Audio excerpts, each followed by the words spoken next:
Thank you guys. How's it sound out there? Everything sound pretty good? Yeah? Pretty good? Alright, cool. Alright, we're gonna do a little instrument switch for this next track. I'm Tom Burtless, the singer, guitar player, bass player for Humble Braggers. It's been weird relinquishing control of the project a little bit.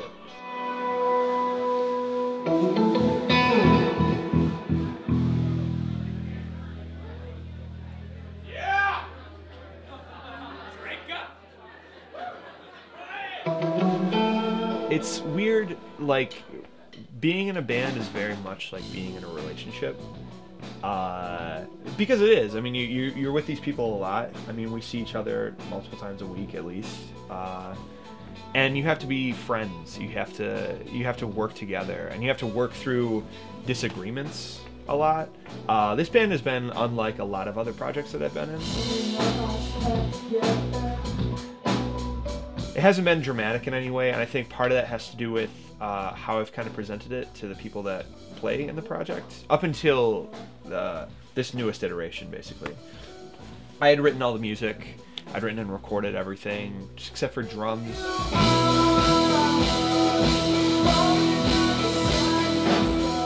So basically I'd go to my friends and be like, hey, here's your part to play. So they were just playing live for me for this project for about a year and a half. And then it kind of just started to teeter off, and they didn't want to do it as much anymore because you're not writing anything, you're not really don't feel connected to a project. Why would you stick around in it?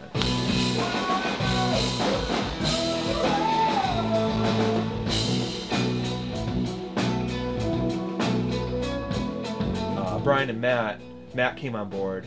Bryan was in the project previously, and I decided that was going to change, and now we're going to write everything together. We're going to work on this music together. But you have to, I don't know, you have to be able to see eye to eye and work through disagreements that you have on where a song should go or where the direction of a band should go. Everyone kind of needs to be on the same page with all that stuff.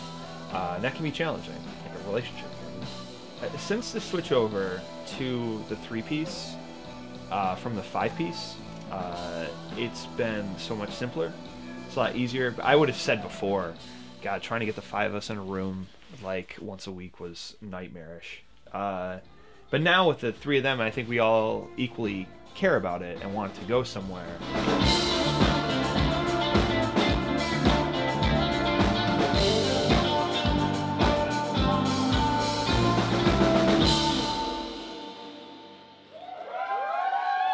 Thank you guys very much.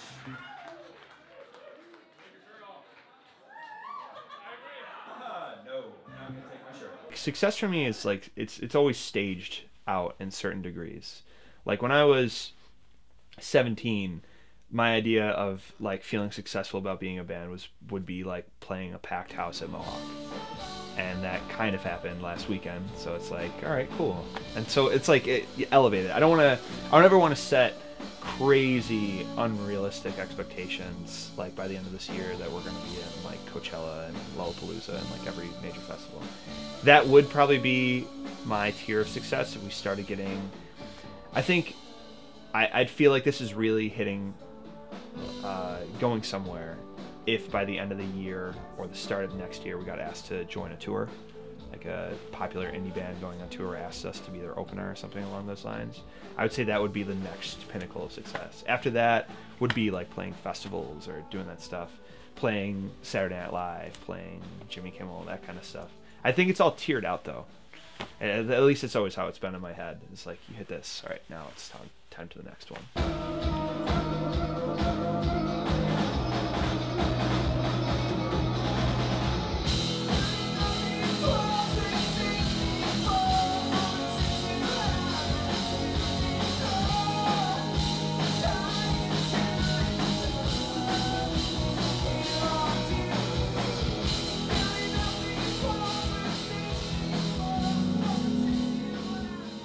I've seen bands that played with my first band that I was in 10 years ago or whatever that have gone on to do real things. They just stuck in it, you know what I mean? Like they stuck around, and if you really believe in a project, if you really believe in what you're doing, it's eventually going to pay off. Someone's going to notice that.